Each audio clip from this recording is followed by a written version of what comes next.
महानगर पालिका चुनाव को लेकर प्रभाग 13 में उत्साह का माहौल है। भारतीय जनता पार्टी ने यहां से एक मजबूत और भरोसेमंद पैनल जनता के सामने पेश किया है। विकास, स्वच्छता और नागरिक सुविधाओं को प्राथमिकता देते हुए बीजेपी का पैनल घर घर पहुंचकर संवाद कर रहा है। स्थानीय लोगों का मिल रहा सकारात्मक रिस्पॉन्स पार्टी के बढ़ते जन समर्थन को दर्शाता है। प्रभाग 13 में बीजेपी का यह दमदार पैनल विकास की नई उम्मीद बनकर उभरा है। उम्मीदवारों से समर्थन की अपील है। अभी हम लोग मौजूद है प्रभाग क्रमांक 13 के अंदर, जहाँ से हमारे साथ जुड़े हैं अनिल मुरमकार सर। आइए हम इनसे जानते हैं कि ये किस मुद्दों को लेकर इस इलेक्शन में उतरे हैं। बताइए सर, आप किस मुद्दों को लेकर इस इलेक्शन में उतरे हैं और आपकी विकासधारा क्या है? आम्ही प्रभाग 13 शास्त्रीनगरपासून शिवरपर्यंत केलेला विकास आणि राहायला उर्वरित विकास असं सौंदर्यीकरण बऱ्याच ठिकाणी केलं।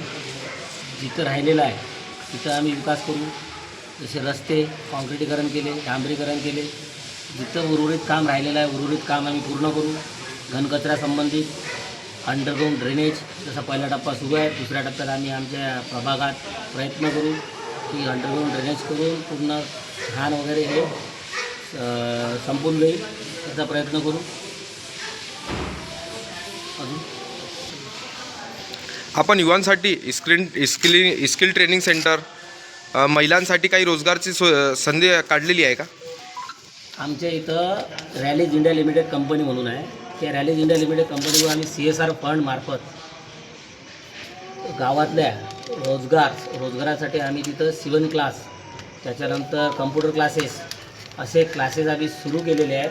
आणि पुढेही CSR फंड घेऊन अजून काय करू शकतो आणि महानगरपालिकेत गेल्यानंतर काय करू शकतो महिलांसाठी, युवकांसाठी, जसं की रोजगारासाठी काही आमचे आमदार साहेब रणधीरभाऊ सावरकर प्रयत्न करत आहेत।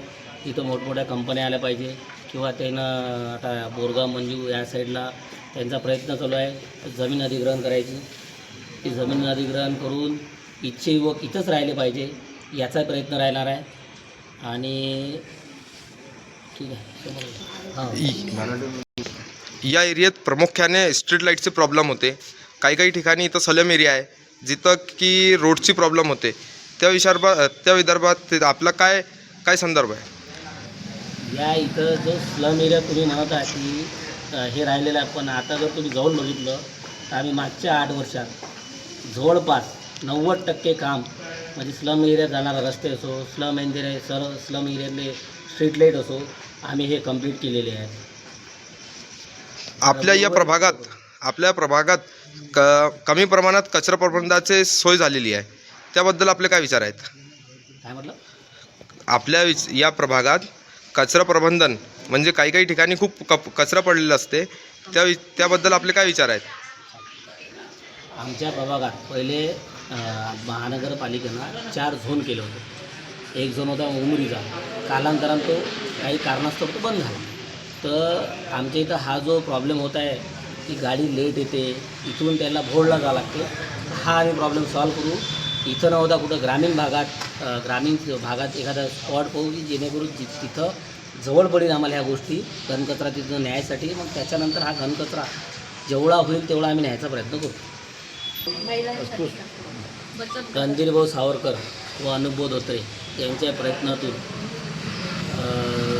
महाराष्ट्राचे मुख्यमंत्री फडणवीस साहेब यांनी उमेद लखपती महिला यांच्यासाठी सिव्हिलियनच्या बाजूनं जे हे आहे गेस्ट हाऊस आहे, जिल्हा गेस्ट हाऊस, तिथं त्यांनी प्रोजेक्ट आणलेला आहे उमेद योजना म्हणून आहे। त्या योजनेअंतर्गत तिच्या बचत गटच्या बाया जे की प्रोडक्ट तिथं हे करतील तो प्रोडक्ट तिथं सेलिंगसाठी ठेवला जाईल जेणेकरून इथं रोजगार उपलब्ध होईल।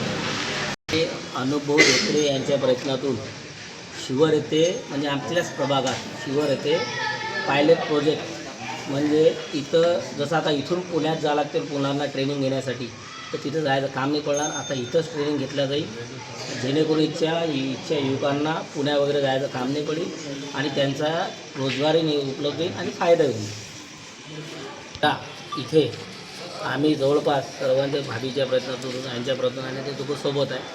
आम्ही शिवर येथे 500 घरकुलं जवळपास 500 घरकुलं मंजूर केले. त्यातले 400 ते 450 घरं झालेले आहेत आणि लोक तिथे राहिले गेले. आणि उर्वरित घरकुलं या येणाऱ्या दुसऱ्या टप्प्यात प्रधानमंत्री आवास योजना 2मध्ये उर्वरित लोकांना ते घरकुलं उपलब्ध करून देऊ. 4 जण या गोष्टीसाठी आम्ही प्रयत्न करू. प्रभाग 13च्या मतदारांना विनंती करू आम्ही 4 जण की 4घांनाही भरभरून मतदान देऊन त्यांचं प्रेम देऊन आम्हाला विजयी करावे.